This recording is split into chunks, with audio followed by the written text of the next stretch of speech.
ربنا اغفر لی ولوالدی وللمؤمنین یوم یقوم الحساب۔ صدق اللہ العظیم، صدق رسولہ النبی الکریم۔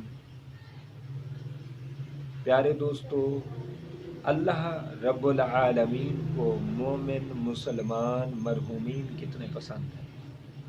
اللہ نے مرحومین، مومنین کے لیے کیا کیا انتظام فرمائے، اہتمام فرمائے۔ اللہ رب العالمین نے فرمایا ربنا اغفر لنا ولاخواننا الذین سبقونا بالایمان۔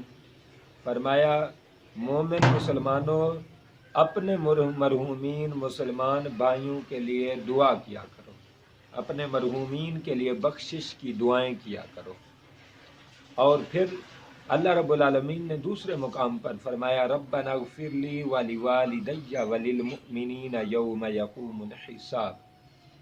مومن مرحومین کی بخشش، مغفرت، سب مومن مسلمانوں کی بخشش و مغفرت کے لیے دعائیں کیا کرو۔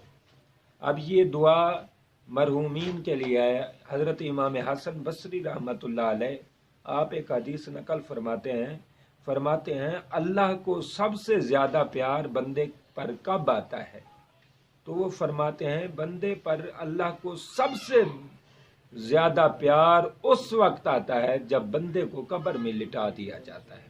بندہ جب قبر میں ہوتا ہے تو رب ذوالجلال فرماتا ہے میرا بندہ اب رشتہ داروں کو چھوڑ آیا ہے، دوست احباب کو چھوڑ آیا ہے، اپنے عزیز و اقارب کو چھوڑ آیا ہے، اپنے گھر بار کاروبار ساری دنیا کو چھوڑ کر ایک بند کوٹھڑی میں آ گیا ہے، ایک اندھیری کوٹھڑی میں آ گیا ہے، تو اس کا اب بظاہر کوئی نہیں رہا، اب اس کا میں ہو جاتا ہوں، اس سے پیار میں کرتا ہوں۔ تو رب ذوالجلال سب سے زیادہ پیار بندے سے اس وقت کرتا ہے جب بندہ قبر میں لیٹ جاتا ہے، بندے کو قبر میں لٹا دیا جاتا ہے۔ پھر رب نے دعاؤں کا اہتمام فرمایا۔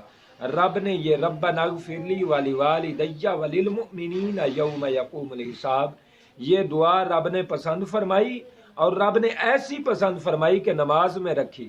اب کوئی نفل پڑھے تو یہ دعا کرے، کوئی سنتیں پڑھے تو یہی دعا کرے، کوئی واجب پڑھے تو یہی دعا کرے، کوئی فرض پڑھے تو یہی دعا کرے، کوئی جماعت سے پڑھے تو یہی دعا مانگے، کوئی اکیلے پڑھے تو یہی دعا مانگے، کوئی گھر میں پڑھے تو یہی دعا مانگے، کوئی دفتر میں پڑھے تو یہی دعا مانگے، کوئی جمعہ میں پڑھے تو یہی دعا مانگے، کوئی کعبہ بیت اللہ میں بھی پہنچ جائے تو یہی دعا مانگے، کوئی مکہ اور مدینہ کے حرم پاک میں پہنچ جائے، حرمین شریفین میں بھی یہی دعائیں مانگے۔ گویا کہ رب ذوالجلال چاہتا یہ ہے مومن مسلمانوں ہر وقت اپنے مرحومین کی خیر مانگا کرو، ہر وقت اپنے مرحومین کے لیے بہتری مانگا کرو، بخشش مانگا کرو، کیونکہ آواز خلق نکارہ خدا، کیونکہ مخلوق کی آواز رب ذوالجلال کا انعام ہے۔ کیونکہ جب بندہ کہہ دیتا ہے کہ مالک اس کی بخشش فرما دے، تو مالک فرماتا ہے میری رحمت تو پہلے ہی بہانے تلاش کر رہی ہے، میری رحمت تو پہلے ہی بہانے تلاش کرتی ہے، لہٰذا تم کہہ رہے ہو بخش دوں، تم سے بڑا تو مہربان میں ہوں، میں نے یہ انتظام کرایا ہے، تو میں اپنے تمہارے مرحومین کی بخشش کا دیتا ہوں، میں اپنے بندے کی بخشش کا دیتا ہوں۔ تو یہ ایصال ثواب اور بخشش کی جو رب نے طریقے رکھے ہیں، اللہ رب العالمین نے حضور کی امت میں رکھے۔